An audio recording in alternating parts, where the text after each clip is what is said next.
வணக்கம். செல்வகுமாரின் இலங்கைக்கான வானிலை ஆய்வறிக்கை 2026 ஜனவரி 9 வெள்ளிக்கிழமை மாலை 6 மணி நிலவர ஆய்வறிக்கை. வானிலை அமைப்பு: வங்கக்கடலில் இலங்கைக்கு கிழக்கே திரிகோணமலைக்கு நேர் கிழக்கே 130 கிலோமீட்டர் தொலைவில் நீடித்துக் கொண்டிருக்கக்கூடிய காற்றழுத்த தாழ்வு மண்டலம், ஆழ்ந்த காற்றழுத்த தாழ்வு மண்டலம் படிப்படியாக முல்லைத்தீவு பகுதியை நெருங்கும். இன்றைக்கு நள்ளிரவு முல்லைத்தீவை நெருங்கும். நாளை அதிகாலை முல்லைத்தீவு காங்கேசன்துறை இடைப்பட்ட பகுதியிலையும், நாளை காலை யாழ்ப்பாணம் பகுதியிலையும், நாளை காலை காங்கேசன்துறையும், நாளை மதியத்திற்குள்ளர அது யாழ்ப்பாணம் பகுதிக்கும், பிறகு அது அப்படியே தலைமன்னார் பகுதியை நோக்கி திரும்பும் நாளை இரவு. ஆகவே இது வரக்கூடிய 10ஆம் தேதி வட இலங்கை வடகோடி பகுதியில் பாக்ஜலசந்தியை ஒட்டி, தரையில் பாதி கடலில் பாதி சொல்லலாம், பெரும்பாலும் பாக்ஜலசந்தியை ஒட்டி, இது இந்த யாழ்ப்பாணத்தை ஒட்டி, அதாவது இலங்கையை ஒட்டிய பகுதி மையமாக இருக்கும். கோடியக்கரை உள்ளிட்ட பகுதிகளுக்கெல்லாம் நிறைய மழை தெரியுது. இதனால கொஞ்சம் பாக்ஜலசந்தியில் இறங்கி கொஞ்சம் கோடியக்கரை ஒட்டி வந்தால் மழை அப்படியே கடலூர் மாவட்டம், மயிலாடுதுறை மாவட்டத்துக்கு போயிடும். ஆனால் இப்போ பாக்ஜலசந்திலேயே இலங்கையை ஒட்டிய பகுதி வழியாக அப்படியே இலங்கையை தொட்டுக்கொண்டே, அப்படியே ஒரு வட்டம் அப்படியே இலங்கையை தொட்டுக்கொண்டே தான் இலங்கையின் கிழக்கு பகுதி, இலங்கையின் வடக்கு பகுதி, இலங்கையின் மேற்கு பகுதி அப்படியே போயிடும். ஒரு வட்டம் அடித்து ஒரு வளம் வந்து போய்விடும். இதனால என்ன ஆகும்னா, படிப்படியாக ஆழ்ந்த காற்றழுத்த தாழ்வு மண்டலம் என்பது அது முல்லைத்தீவு வரும்பொழுது காற்றழுத்த தாழ்வு மண்டலமாக டிப்ரெஷனாக செயலிழக்கும்.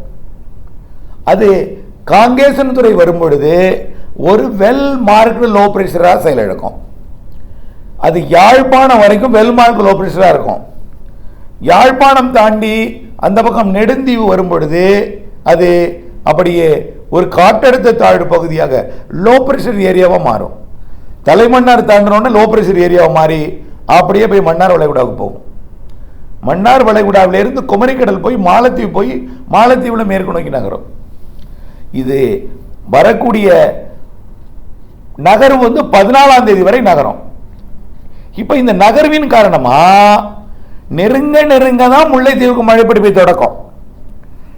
இந்த நிகழ்வு திரிகோணமலையை தாண்டி விட்டது என்பதன் காரணமா, அதாவது திரிகோணமலைக்கு நேர் கிழக்கே இருக்கிறதுனால இனிமேல் திரிகோணமலை வராது. திரிகோணமலைக்கு வடக்கு புறம் இருக்கக்கூடிய முல்லைத்தீவு தான் வரும். அதனால முல்லைத்தீவுக்கு வடக்கு புறம் இருக்கக்கூடிய தமிழர் பகுதி எல்லாமே காங்கேசன்துறை, முல்லைத்தீவு, யாழ்ப்பாணம், இந்த வடகோடி பகுதியில் இன்றைக்கு நள்ளிரவு, நாளை அதிகாலை, காலை மிக கனமழை பொழிவு இருக்கு. இது யாழ்ப்பாணத்தில் இருக்கும் பொழுது, செயலிழக்கும் பொழுது அங்கே பெய்யாது. அங்கே குறைந்த அழுத்த பகுதியாக இருக்கும் வட இலங்கை மழை எங்கே பெய்யும்?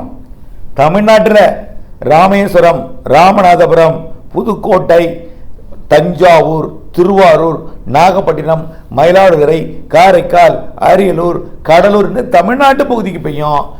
நிகழ்வு எங்கே இருக்கும்? வடகோடியில் இருக்கும். இலங்கையில் வடகோடியில் பாக்ஜலசந்தி ஒட்டி இருக்கும். இதனால என்ன ஆகுன்னா, வட பகுதியில் தான் பெய்யும். அப்போ இலங்கையில் ஒரு குறைந்த அழுத்த பகுதியாக மழை இருக்காது. அப்போ எப்போ பெய்கிற மழை மட்டும்தான் இன்றைக்கு நள்ளிரவு, நாளை அதிகாலை, காலை வரை பெய்கிற மட்டும்தான். அதுக்கப்புறம் அப்படியே மன்னார் வளைகுடா போய் நகர்ந்த பிறகு தான் 11ஆம் தேதியிலேருந்து தான் மீண்டும் மழை.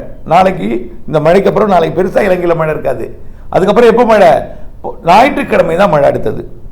அது விலகி போக போக குறைந்த அழுத்த பகுதி இலங்கையை விட்டு விலக தான் காற்று அந்த இடத்துக்கு வரும்.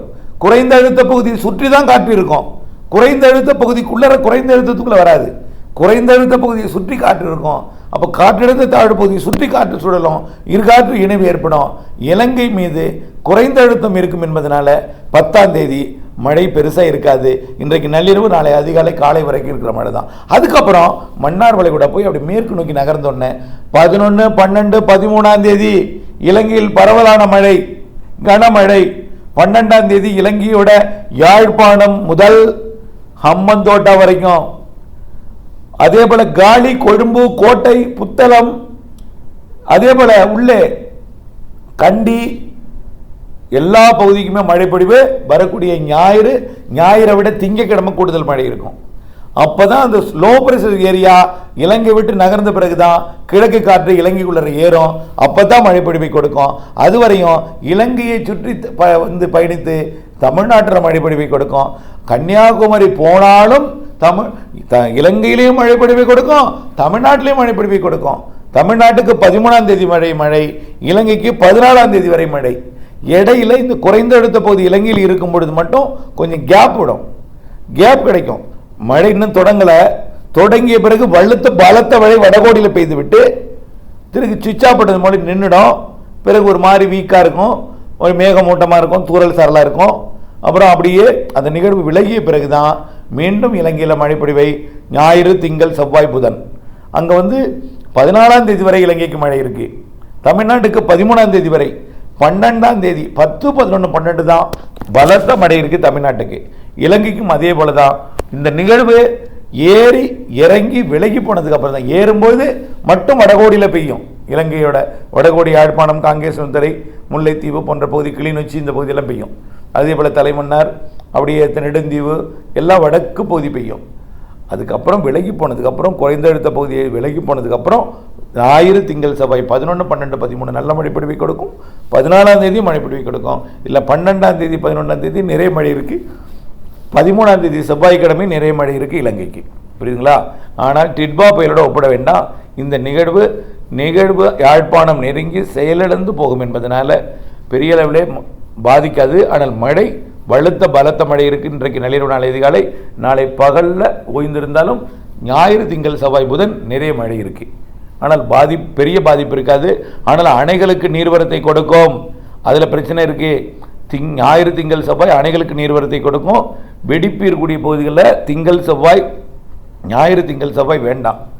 இந்த மழை மட்டும் கொஞ்சம் பொறுத்துங்க. அதுக்கப்புறம் ஜனவரி 20 தேதி 22 தேதியில் இருக்குது. அப்புறம் மாத இறுதியில் இருக்குது. கண்டிப்பாக ஜனவரி இறுதியில் இருக்குது. பிப்ரவரி மாதம் முதல் வாரத்திலையும் 2வது வாரத்திலையும் இலங்கையோட தென்கிழக்கு பகுதிக்கு மட்டும் இருக்குது. அது பிப்ரவரி 15 வரைக்கும் தொடர்ந்து முன்னெச்சரிக்கை இருக்கட்டும். இந்த வரக்கூடிய நிகழ்விற்கு வரக்கூடிய ஞாயிறு, திங்கள், செவ்வாய் முன்னெச்சரிக்கை இருக்கட்டும். வெடிப்பு பகுதியில் மட்டும் கண்டிப்பாக தொடர்ந்து முன்னெச்சரிக்கை தேவை. வெடிப்பு இருக்கக்கூடிய பகுதிகளில், அதே போல் அணைக்கு நீர்வரத்து இருக்கும் என்பதனால ஆற்றங்கரைகளில் தொடர்ந்து முன்னெச்சரிக்கையாக இருங்க. அவ்வளோதான். இப்போ மழை பெய்யாது. இது விலகிய பிறகு ஞாயிறு, திங்கள், செவ்வாய், புதன். இன்றைக்கு பெய்யக்கூடிய மழை வடக்கு மாகாணங்கள், வடகோடி பகுதிகள் மட்டும். இணைந்தே இருங்கள் அப்டேட்ஸுடன். நன்றி.